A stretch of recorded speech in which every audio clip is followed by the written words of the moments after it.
I'm Henry, Sous Chef Depot. I was just going over a bunch of generator stuff, so I decided to make a quick video for y'all today. Realistically, for a food truck or trailer, there's only a few different options. You either get to go with the fanciest of the fanciest, which is the Honda generators. Not only are they really quiet, so even at running at full capacity, they're only 58 decibels, which is a just regular conversation or like a dishwasher running in the background. But obviously they are absurdly expensive at 4,500, and it only does 5,500 continuous, which is why most of y'all will end up landing around a Predator 9,500, which is supposedly quiet, but that's not true. So running at 25% load, or when it says it can only do 7,600, so 1/4 of that, so 7,600 times 0.25. So when it's running only at 1,900 watts, which is only enough for like 2 or 3 pieces of equipment, um, you're running already at 68 decibels. They say that in their finer details. So if we were to go into the manual, and they'll go all the way down here, let me do this. Let me type in decibel. Maybe that, let me find it better. So right here. So they are faking you out with the super quiet. Obviously, if you're building a food truck or trailer, you've probably been around food trucks or trailers. But at 23 feet away, 25% load, so not even close to realistic load, because you'll be around 50 to 60% load, it'll be 67 decibels. While the Honda, while running at 100% capacity, is at 58 decibels, and at 1/4% load is even lower at 52. So this stuff is not, it's quieter than a standard generator. So this is a non-inverter generator. So these guys are going to run around 90 to 100 decibels, but it's not super quiet. It's just quieter. The Honda is truly the only quiet generator on the market that actually does a decent amount for the portable category, which is the only category that applies to food trucks.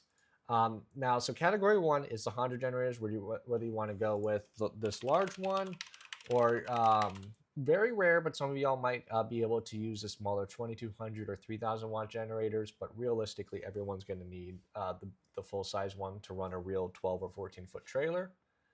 So that's the best of the best. Then you run into the second category, which is whether you go with the Harbor Freight or the Duramax generators, their overall quality, specifications, loudness is exactly the same. The only two things you really have to worry about is whichever one's the cheapest on the day you want to buy it.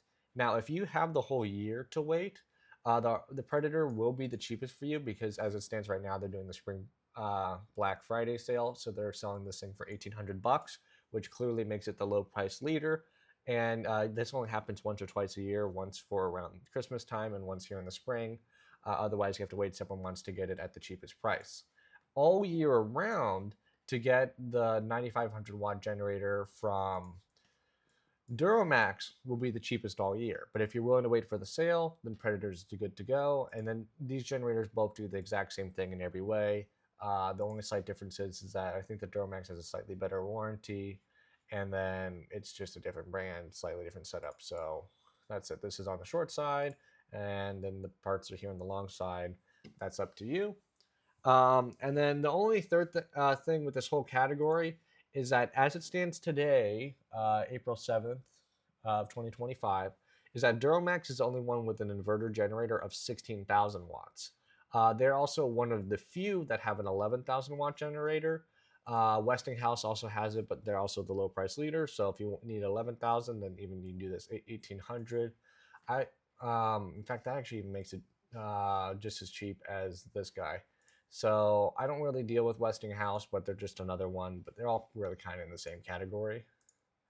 And then there's the last generator. So now you went from the fancy Honda inverter generator to the standard inverter generator. And then the last one, which some of y'all might see out there, is just your regular generator. So there is no inverter on this. Now this stuff is good for running non-refrigeration equipment, but the inverter provides clean power output. So what's going to happen is that you might be able to get away with it for a few months on one of these regular generators to run your refrigerators, run your water heaters if they're electric water heaters, and even gas ones have an electric controller. But what happens, which is really important if you do need to go the really cheap way, is that eventually you're going to fuck up and you're going to burn out your equipment, and it's going to be about $100 to $200 to replace the controller on each piece of equipment. Because what happens is that this stuff does not have an inverter, which does provide clean energy, and while it's running normally in the middle of the operation, it's perfectly fine. But as your generator is running on fumes, it's down to the last few drops of gasoline in it, is that, it starts to cut out a little bit, like when a car starts to die when it's running out of gas. When it's doing that, the electrical output is spiking like crazy, and then that's the most likely time that it's going to burn out your equipment.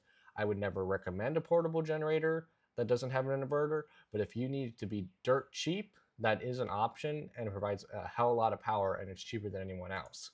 The only other thing you can do that would save you a little bit of money is that there are these variations, which is cheaper. They might not be able to run your equipment because they don't have enough power output. But I do need to mention that the Harbor Freight is the only one that I know of that provides an inverter generator for cheap, and it actually has a decent power output. The only thing is that these things are really loud. So this one's going to be like around 90 decibels. So no one's really going to want to hang around and eat around your trailer. They're just going to buy their food and walk away. That will still be the case with the regular inverter generators. Like, it's like right on the edge where like you're a little uncomfy to be near the food truck or trailer because it's still loud, but it's just enough where people won't hate you for it. But it will be a nuisance. And then if you want to actually have people be active at your food truck or trailer and maybe like, sit there on the table, chillax for an hour, the Honda generator is truly the only one that's quiet enough to not piss off your customers. Everything just comes down to price, whichever one can actually provide enough wattage to power your equipment. And you have a great day. Thank you.